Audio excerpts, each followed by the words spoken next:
No. What was it like to be a trainee nun, or a novice, I suppose we call it? Yes, but I'll tell you, the strangest thing is the first thing was I had a bedroom to myself that I never had before. So that was a plus.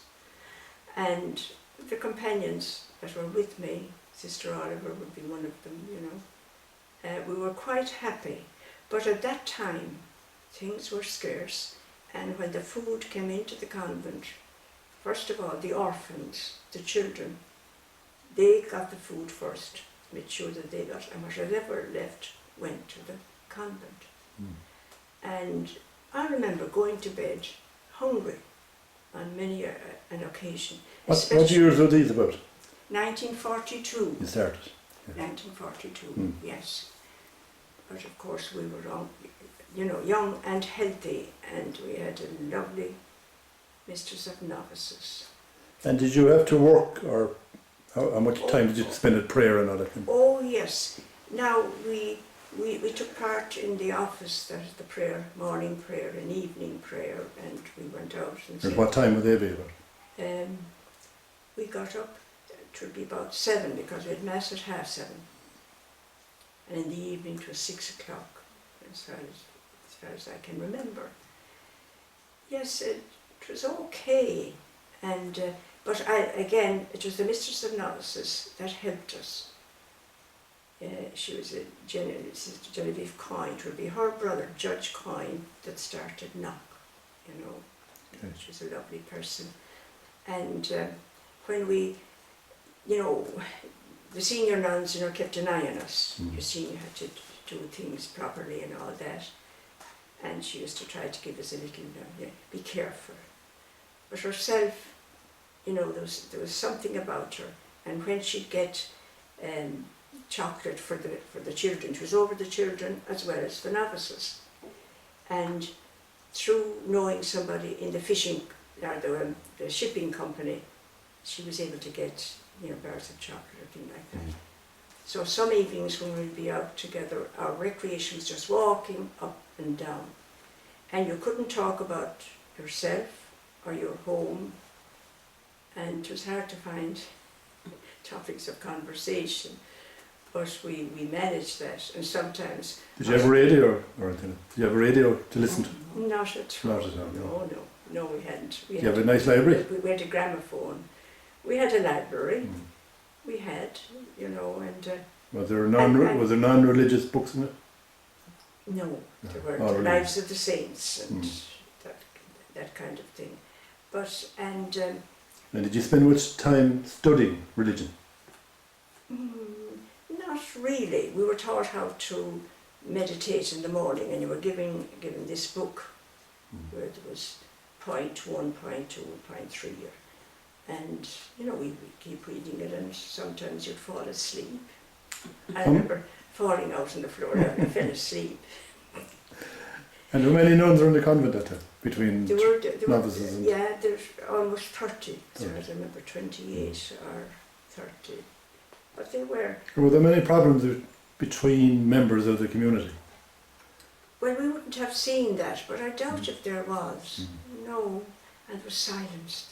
That was the difficult part of it for us, keeping silence. How And did was that operate? always- And we had to own up, you know, go on our knees and own up our faults.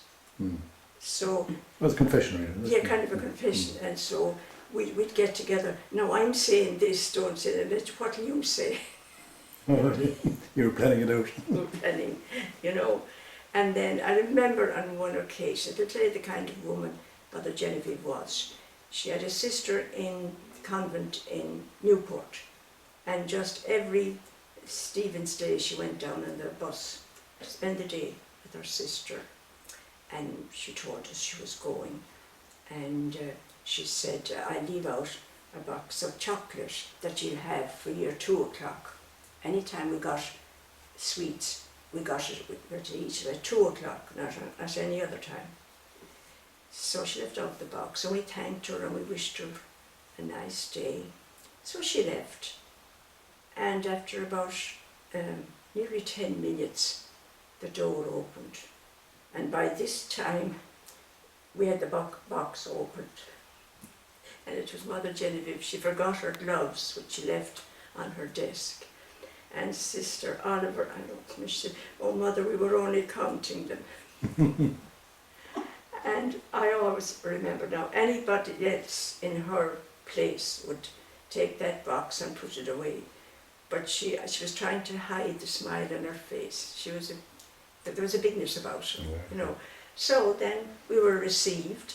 That was a big occasion. At what stage would you be received at? After we would now, about a year as postulant, a year as White Veil, and then 2 years as White Veil. But then we were called to training, myself and my companion at that stage. So we missed out in that. And when you talk about a white veil, did you have to wear it over your face or over your head? No, it's in you see And it. for me, Yeah, Oh, okay, big yeah, that's white. it. Okay. Yes, and to keep it clean as well, I think. But That was starched, was it? yes, Starched, I remember that. yes. So then after that, what happened after the white veil? What level were you at then? Yes, we could be teaching. We could go to the school, you know. But as it happened, we were called to training, and we missed out there. But I remember, as a postulant, another incident that taught me a lesson. As well as teaching in the Sacred Heart School, I also had a class of the little children from the orphanage, and a religion class, and Mother Genevieve looked after them as well as the novices. And she came in one day and she said, "I have to have a little word with so and so." And so she took her outside, and I could see her outside, and she had to, you know, call her to order over something or other. And then I could see the tears coming down. But then by the time she was leaving, Mother took something out of her pocket, and I knew she had given. What I noticed was, like, she respected that little one. She wasn't going to, you know, correct her before the others. She took her outside, and I always thought of that, something really respect, no matter how young they are. So when did you complete it? The full course? Oh yes, well, by the time we came back from the training college, we had made our profession. And In Westport? in Westport, yes. That a big ceremony? Yes, it was, but it was the final profession 2 years after that. That was the big day, and that's when my parents came. So how long did the whole course take from once you went into the final profession? Yes, it would be 6 years. 6 years, yeah? Yeah, 6 years. A long time, yeah. Yes, and that time we all kept together, and we were all happy. There's so many of them dead now, and here am I still. So you stayed in Westport Until 1958. 58, yeah? 58. Then you went to I Ballyhonus? went to Ballyhonus. I was in Ballyhonus for 20 years. 78, yeah? And Right. came back, yes, and came back to Westport until 89, I think it was, when I retired. Retired in 89. Yes. And Did you stop work completely or did you do? oh yes, I went on sabbatical. Now, I had hoped to go to one of the places in Dublin where I could just, you know, do some course to suit myself. But the Mother General said, "You'll do no such thing, you already did that in Mount Oliver," which I did. I did a year in Mount Oliver, in Dundalk. So she said, "You'll go to America." The last place I wanted to go. But it was one of the best years of my life. Where did you go to? We went to be the West Coast, place called Spokane. And it was very near the border to Canada. It wasn't far at all. It was a lovely, lovely spot. Jesuits that had the college. What did you do there? We did everything you could wish to do. You know, it was a broader education altogether. Was it religious or? Everything. Everything. Yes. We went for. We went to the university and did courses on scripture and theology and and as well as that then we did ballroom dancing, if you don't mind. And we did swimming and we went on tours. It was wonderful. And while I was there, a cousin of mine in Canada sent me a ticket to come during the Thanksgiving week, or a few days of Thanksgiving we would have off. So that was a lovely experience to go up to Canada. So in your time as a sister, Yes. what were the big changes you saw? Because you saw big changes from the 40s to the even up to now. Oh yes. Things weren't gradually. The rules seemed to lessen or slack off a bit. But I remember there came a time when we knew there was something afoot about religious life. And then Vatican II, that made all the difference. That was in 60, wasn't it? 62? Yeah. That's when we were told that, yes, we were all living like recluses. Now there was time to live, live with the times and bring what we knew, what we had learned, bring it to the people of God.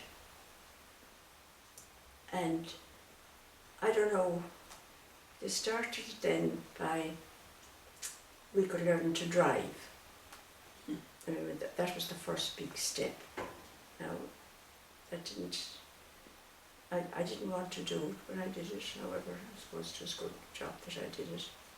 Well, why wouldn't you want to do it? I don't know. But Like when it wasn't a religious thing, it was just a no, personal thing, was it? it was a personal thing. Yeah.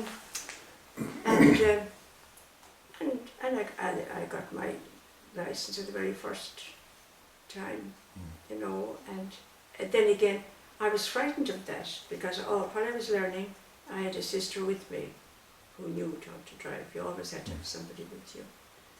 And then once I had got that, I was expected to go on my own. Yeah, that would be. And of course the next thing then was the changes of habit. That came slowly but surely, and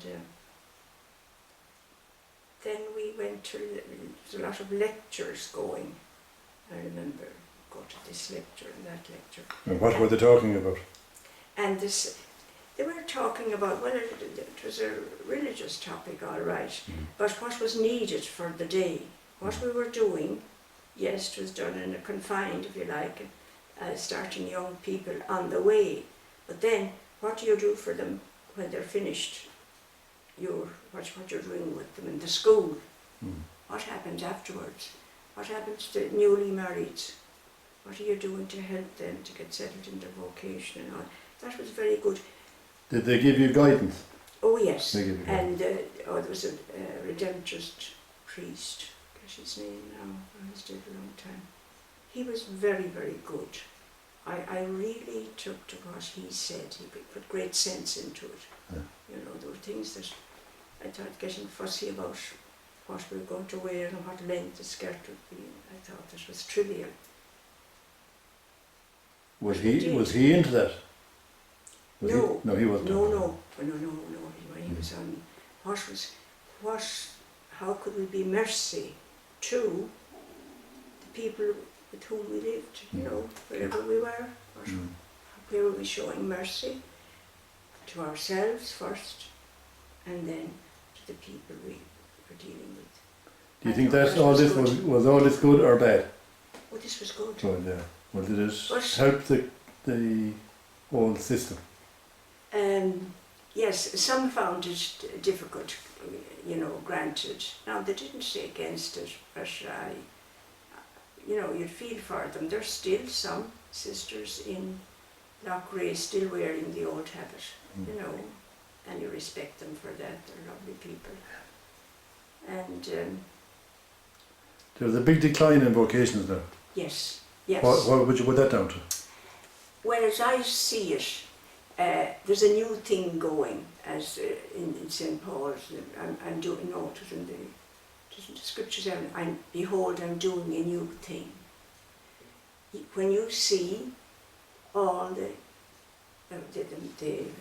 male orders and the female orders are all fading out because the Lord has a new thing. And I can see the start of it here and there, where in parishes where the bishop could no longer supply a priest, he asked for volunteers to go and do a course on paraliturgy. That meant how they would study scripture and how they would explain it, and how they would help out. For instance, when we were in Clifton, wasn't it, we saw that for 3 mornings in the week the priest had to go to another church, and there were a group of people, men and women, who came and they did the reading of the day, and they did a little explanation and said the prayers of the faithful, and gave communion and prayed afterwards. And the people who attended at Mass found it, they were happy enough with it. They were happy enough with it. Now that is happening. And it's a matter of, when I went to Carna, I found there, Public J, and you see, that's what they call it, the people, Public J, which is right, the people of God. And a group of women came to me shortly after I went there, and would I help them with the Brihar J, that the word of God, they said, was read and it didn't mean anything to them. I told them I wasn't familiar enough with the Anglican, because I knew they're Irish now, it was wonderful. But they said, oh, we'll manage that. Anyway, they insisted, and they came, and I learned so much from them. First of all, I was warned by the sisters there in Carna, be careful if you see a big Irish something. She's always annoyed with the teachers in the school. She doesn't believe that they're the right Irish, and if you have her, you're going to have trouble. And the very first day when I opened the door and there were 12 of them outside, I saw this tall woman. Oh, I said, Lord, how can you do this to me? We went in, we sat down, we said the prayer in Irish, and I had a leaflet from St. Paul's with the Mass on it in Irish, and I handed it to the woman beside me. She read it, and the next thing this tall woman said to me in Irish, Sister, that we don't understand, that's not proper Irish. That Béarla was preferable, the English was preferable.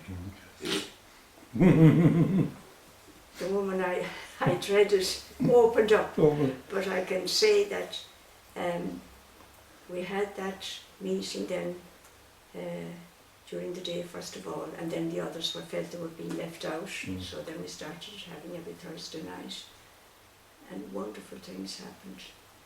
Do you think will nuns survive as nuns in the future?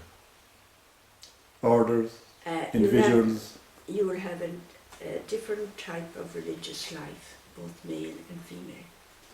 And they won't at all be as numerous, because the people of God will come into their own. They're all gifted.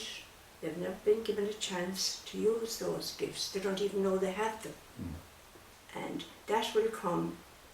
I doubt if I live to see it, but it will come. And that will be a good day. I would ask you one thing about teaching, how it changed over the years and how pupils have changed over the years. Oh, yes. Yes. So the pupils first, pupils. The pupils themselves, of course, the pupils now in the towns will be more able to speak out and quicker to learn than in the country schools. Now that was number one. In the old days. Yes, even though we had big numbers, I think we seemed to manage better in that way. And how would you explain that? Well, I suppose they experience more. They would have, I suppose, radios and that, what the country children mightn't have. This is in the beginning now.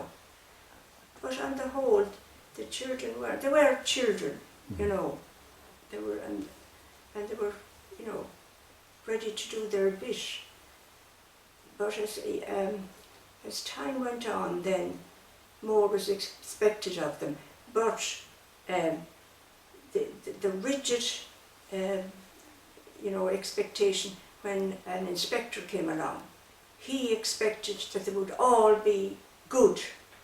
There was no such thing as a slow child. It was a lazy child, and it's up to you to overcome that laziness and get that child going, which was totally wrong, And at least we did a bit of child psychology, and we knew how to handle the weaker children. And did that change over the years? Did it develop as time went on? Oh yes. Oh, that has developed. And look now at the extra help they're getting. If they are slow, there's an extra teacher to help them on and to take their place with their class. And that is a wonderful step forward, certainly. How about in terms of discipline and attitude? Well, I have to say, for my own part, I never found discipline any big. I don't know. I have to say I never used the ruler. Never used. I couldn't do it. There was something available. There was canes. Were there canes in the convent in your day? There were. There were. Now they weren't. Now I must say they weren't used an awful lot. Because I saw those other that I taught with and in the same room with. They were. I found they were a little bit expecting too much, especially of the weaker child. Something just to go to my heart and idea. But that teacher now, she was a bit hard in that. But come Friday evening, she would spend a whole hour telling them a story, a serial, that she made up herself. And I can still see them because there was just the glass between us. And they were sitting there and they were, really listening. And I thought, what a lovely thing to do. It made up for the hardship of the day, I felt. But that's the way it was at the time. The discipline was there and the punishment was there at the time. Widespread. I mean, it was in society in general. Yes, it was too severe. Oh no, I don't like to look back on it. No, sure. The other thing you might talk about is the orphanage that was here. Yes. Where was it located? Pardon? Where was it located? Oh, right beside the convent, It wasn't it onto... Which building was it? It's gone now. It's gone? It's part of it, yeah. Where St. Columba's School is gone completely. Was it on the left-hand side going out to the station or on the right-hand side? The right-hand side going out to the station. And beside the old school. What's there now? There's nothing there. Only shrubs and that. It's not. But now there's I think it's only about 50 where they're all together. But we envied them.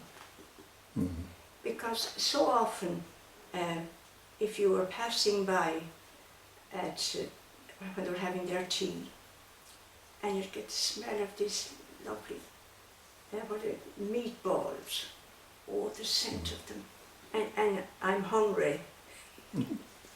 And there were some sisters, and Sister Vincent, God rest her, cooked them, and she'd give them a few, but then she felt she had to tell, that she had given them to the novices and all. Okay. That had to be stopped, When did it begin? When did it open up? Oh, in 1849. No, the school. The orphanage. The orphanage. That was one of the first things. That was part of it, was it? Yes, okay, yeah, that was one of the first things. And what kind of people ended up there? What kind of girls ended up there? It was all girls, I assume. Oh, it was all girls. Yes. Yes. Were they abandoned or were You would they know them. in trouble or were they? You see, Dublin. some of them went to the Sacred Heart School. That had Yeah. been the later years Yeah. now. But mostly they were trained, you know, to wash and to iron and to bake and all that. Hmm. And then they went out as servants, you know. And what age group would they be? Oh, they'd be 16 or 17 or 18 before they worked in the laundry in the convent. Hmm. You know, that's what they learned. Were they locals or were they from all over? They were mostly from all over. An awful lot came from Dublin. I remember 12 little girls, you know, they were very young babies. Came Actual from babies, Dublin. is it? Yeah. And how long were they kept there for them? For the rest until they got to Oh be? yes, yes, Okay. indeed, until they finished, you know. They were well looked after, I must say, Hmm. you know, well dressed. The only thing is they had a very small place to play, that yard, Yes. you know. Hmm. At that stage, they had no grass, you know, to play in. And were they brought downtown or anything like that? Would they be brought down for a walk or a... Oh yes, on a Sunday, and On brought Sunday. out to the sea, Oh, and a picnic. You'd have a picnic with them. Yes, they were kindly treated now on the whole. hmm. There were two. The one was a seamstress. What was her name? Miss Shaughnessy. No, she was a bit hard on them. Hmm. But she had one little girl for her pet, you know. And when she'd hear them being taught, that they'd have to come into that room as a class. Hmm. And when she'd hear her being in trouble or getting slapped, oh, my heart will never stand this. Poor thing. She got attached to her, she She did? got attached to her.